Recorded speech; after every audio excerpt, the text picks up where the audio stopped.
Bonjour à toutes les balances et bienvenue dans l'horoscope du mois de décembre, un mois qui est en général placé sous le signe de la fête, de l'enthousiasme, de la légèreté par les fêtes de Noël.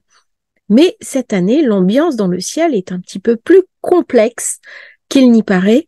Et pour nos amis Balance, eh bien, comme pour les autres signes, hein, d'une manière générale, nous sommes tous influencés par ces événements qui se déroulent dans le monde. Nous avons envie de valeurs jupitériennes, c'est-à-dire de nous retrouver autour de la bonne table, de faire les courses, de préparer Noël, les fêtes de famille, le sapin, les cadeaux, d'enthousiasme et de partager des instants de convivialité. Et puis cette année, Mercure, qui va être rétrograde en Capricorne, vient nous raconter qu'il va falloir un petit peu modérer cet enthousiasme, même s'il y a quand même des choses qui restent très positives à titre individuel. Alors, la Balance a été très gâtée ces derniers temps, puisqu'elle a accueilli Vénus, hein, qui est son maître, chez elle, dans sa maison, et on a vu que quand Vénus est arrivée au nœud sud, eh bien, ça a ramené un cessez-le-feu, ça a ramené de la paix, même si c'était une paix relativement parcellaire, qui n'a pas abouti sur un cessez-le-feu définitif, comme on aurait pu l'espérer. Eh bien, ça a mené quand même un fragment, un instant de paix où on a pu se ressourcer. C'est-à-dire que dans ma vie, c'est pareil. Si je suis Balance, il y a un moment donné, j'ai pu souffler, j'ai pu reprendre des forces, j'ai pu me reconnecter un petit peu à ce calme intérieur, à cette douceur qui me caractérise. Alors, la Balance, c'est quand même une fausse image de la douceur. Il y a beaucoup de puissance dans ce signe parce que c'est le signe de l'équilibre, c'est le signe de l'autre, c'est le signe où je vais faire des contrats, où je vais m'associer, où je vais me marier. Et en ce moment, euh, dans la Balance, il y a quand même des choses un petit peu plus sombres, hein, plus opaques qui se passent, comme si j'étais invitée à regarder du point de vue affectif et du point de vue de mon rapport à l'autre. C'est-à-dire, je suis dans le nœud sud. Et le nœud sud, il vient me raconter des ombres du passé que j'ai refusé de voir et qui, si je continue à refuser de les regarder, vont pouvoir me dévorer. C'est valable individuellement, c'est valable aussi au niveau collectif. Est-ce que je suis capable de bien nommer les choses? Et c'est toute la question que va poser Mercure, qui est en Capricorne. Donc, l'autre signe de Saturne, puisque moi, mon signe, il est dominé par Vénus, il est dominé par Saturne. Sauf que Saturne est en Poisson. Donc, je ne peux pas m'appuyer dessus pour récupérer de la force. Saturne en Poisson, il se dissout, il se délite, il perd de sa structure, de sa puissance. Et les personnes qui ont Saturne en Poisson, c'est des personnes qui ont du mal à mettre la barrière entre moi et l'autre, à définir vraiment des cadres, des normes, des barrières. Alors qu'en Balance, j'ai besoin justement de cette limite, parce que sinon je pars dans les fumées brumeuses, soit affectives, soit mentales. On est en signe d'air. Et à partir du moment où Mercure va rétrograder, et il va rétrograder dans ma 4e maison, ça va venir me parler de blocage, de ma famille, de conflits de famille. Ça peut me parler aussi de mes envies de déménagement, d'immobilier, d'apprentissage, de communication. Euh, Ça va bloquer quelque part les paroles et il faut faire attention pour les balances à ce que les conversations autour de la table, les conversations avec les amis ne dépassent pas un petit peu le ton de la courtoisie. C'est un moment où il peut y avoir beaucoup de tension avec Mercure qui devient rétrograde pendant les fêtes de fin d'année. C'est toujours des passages un petit peu délicats. C'est-à-dire qu'on a des opinions différentes. Alors, si chacun défend son opinion, c'est pas un problème, mais à un moment donné, que ça ne devienne pas un conflit. Et j'en parle parce que la Balance reçoit le nœud sud, qui est dominé par Vénus, mais elle est face au nœud nord. Et face à moi, j'ai quoi? J'ai Chiron, le guérisseur. Donc, il y a quelque chose de moi que je ne comprends pas. Il y a quelque chose d'une blessure à l'intérieur de moi que je n'ai pas encore totalement identifié. Il y a quelque chose qui m'échappe. Et avec Vénus qui me quitte, c'est comme si je perdais quelque chose. Et là, dans les jours qui viennent, il peut y avoir une forme de, à partir du 4, du 4 décembre, de l'inquiétude et une sensation d'instabilité, d'irritabilité. Parce qu'on a la sensation de perdre quelque chose qui est puissant, qui est fort, et qui n'a pas développé toute la puissance qu'elle aurait dû pour apporter des réponses satisfaisantes, non seulement à moi-même, mais également au monde. Et ça va déclencher chez moi un sentiment de frustration, un sentiment d'inabouti. Il va me faire dire à quoi bon. Et pourtant, Vénus au Sud, elle a amené quelque chose qu'on n'a pas forcément vu. Dans ce carré avec Pluton, elle a tenu la sécurité. Il y a eu un incident sur la centrale nucléaire qui est en Ukraine et l'incident a été maîtrisé. Eh bien, je pense qu'il a été maîtrisé aussi parce que Vénus était au Sud. Donc, on n'a pas toujours conscience au plan global des implications de telle ou telle position. Parfois, on a l'impression que, bah non, ça n'a pas joué. Et en fait, ça a joué à un autre niveau, à un niveau beaucoup plus global, beaucoup plus collectif. Donc, je suis invitée à reprendre une certaine forme de confiance. Alors, avec Mercure rétrograde, c'est pas évident. C'est pas évident parce que Mercure, il vient me raconter aussi les blocages, les difficultés, les limites en maison 4. Donc, il vient me parler de la fratrie. Il vient me parler de ma place dans la fratrie. Il vient me parler de transgénérationnel. Il vient me parler de nettoyage. On est dans des choses très psychologiques. Hein. On est dans des choses qui sont avant tout du domaine de l'intériorité. La maison 4, je dois finir quelque chose. Il y a quelque chose qui est achevé en moi. Je dois aller au-delà. Je dois guérir. C'est de l'ordre de la famille. S'il y a eu des secrets de famille, c'est le moment où ils peuvent être déballés, où ils peuvent être dits. Et par contre, ça va passer où? Ça va passer en maison 3. La maison 3, c'est le Sagittaire, il y a Soleil, il y a Mars, et bientôt il y aura Mercure. Et Vénus, elle passe où? Elle passe en maison 2. Donc, ça va me parler de mon activité professionnelle, ça va me parler de l'argent, ça va me parler peut-être de dépenses inconsidérées. Il est possible que dans ce temps qui vient, je dépense un peu trop d'argent, que j'explose mon budget et que derrière, eh bien, ça soit un peu plus compliqué. Le Soleil, Mars ramène de l'enthousiasme. Il ramène de la joie, il ramène une certaine forme, alors pas de légèreté parce qu'on n'est pas en signe d'air, mais il ramène quelque part l'envie de penser à autre chose. Par contre, Vénus qui tombe en maison 2, alors elle me quitte, entre guillemets, c'est un langage très affectif ça, elle me quitte pour le vertige de Pluton. Pluton, c'est la maison 8. C'est-à-dire, elle me quitte pour de l'argent. Elle me quitte pour du sexuel. Elle me quitte pour quelque chose qui est beaucoup plus charnel. Beaucoup plus... la Vénus de la Balance, c'est une Vénus diplomatique. On est dans les accords internationaux. Et là, on a vu avec... c'est la COP28, je crois, où ça s'est pas fait comme ça aurait dû se faire. Eh ben ouais, on est déjà dans les influx de Vénus qui passe en Scorpion. Hein, c'est fini, c'est plus le temps, c'est trop tard. C'est-à-dire que là, il y a quelque chose des échéances. Et ce que je pensais possible il y a une semaine, il y a 15 jours, il y a 10 jours en arrière, au jour d'aujourd'hui, c'est plus possible. Parce que Vénus, elle n'est plus diplomate.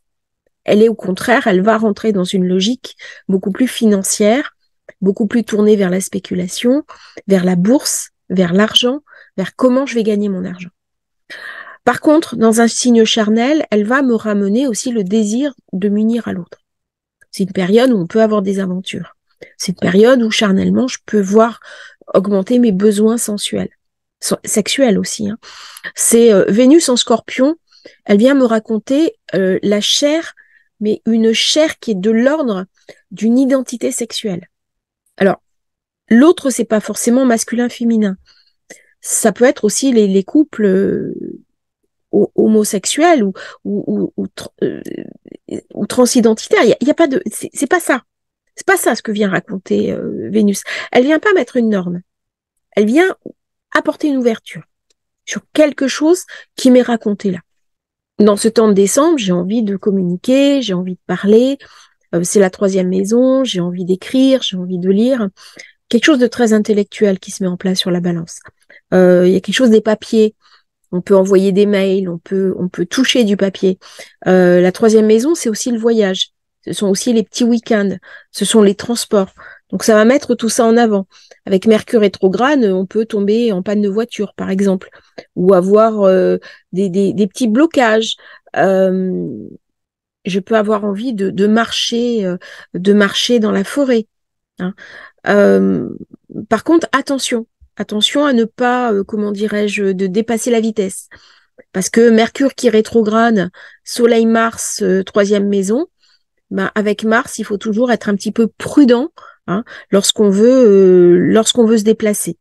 Donc voilà, faites attention.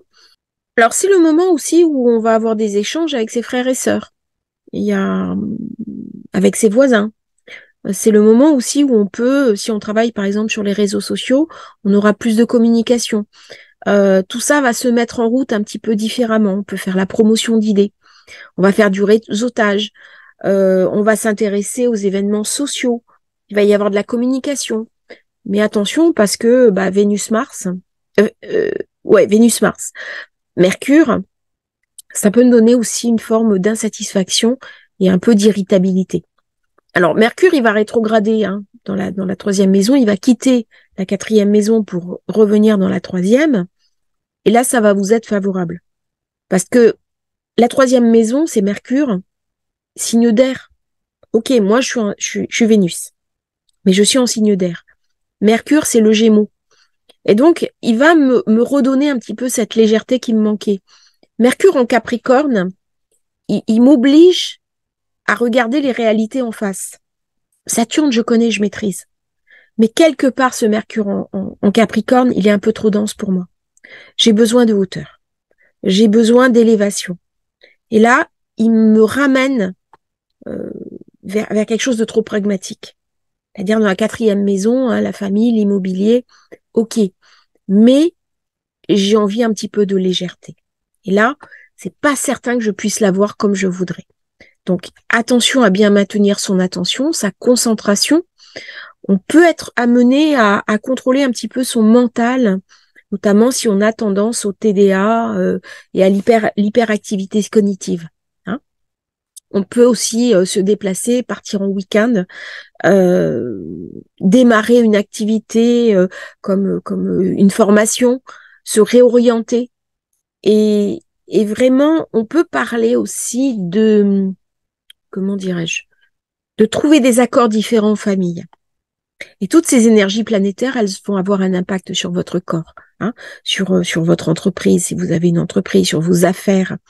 C'est un moment qui est un petit peu hésitant quand même. Alors, même si Sagittaire est très enthousiasmant, qu'il y a souvent des accords, alors balance avec Jupiter, on va avoir de l'enthousiasme, de l'énergie, du désir, de l'amour, mais il y a quelque chose derrière tout ça. Même si on est heureux en famille, des réunions de famille, que ça va bien se passer, que ça va être un moment très social, très sociable avec la famille, qu'on va pouvoir parler de négociation, on va pouvoir parler d'argent. Euh, Pleine lune du 12, pardon, pleine lune du 27 va tomber dans votre 10e maison, celle de la carrière. Donc, quelque part, on va être un petit peu amené à mettre l'accent, à faire un choix qui est pas toujours évident entre sa carrière et sa vie personnelle. Et du coup, alors même que la pleine lune va mettre l'accent sur nos questions commerciales, sur la réorientation de mon activité, eh bien moi, à titre personnel, je peux avoir envie d'autre chose. Et c'est comme si j'étais un petit peu dans une idée de devoir sacrifier quelque chose et renoncer à quelque chose. Dans l'axe Cancer-Capricorne, au point de vue de la balance, il y a quelque chose, puisque je favorise Saturne au détriment de Vénus, et Saturne, il me parle de limite. Donc même si c'est mon guide, eh bien, il y a quelque chose d'une limite que je vais être invitée à mettre dans ma vie au niveau professionnel, et ça va pas être forcément tout à fait évident. Donc ça peut être soit accepter un nouveau travail, mais j'ai du déplacement à faire, soit je prends à côté de chez moi, je suis moins bien payée. Voilà, c'est un peu ce genre de choses-là. Ou alors je me mets à mon compte, mais j'ai du mal à récupérer de la clientèle. Ou alors je récupère de la clientèle, mais ils me payent pas bien. Voilà, c'est un petit peu ça qui va se passer à la fin du mois. ça va redevenir normal, ça va redevenir beaucoup plus fluide quand Mercure va redevenir direct. À ce moment-là, je vais pouvoir souffler et je vais pouvoir bénéficier d'un afflux positif quand Vénus elle-même passera en Capricorne.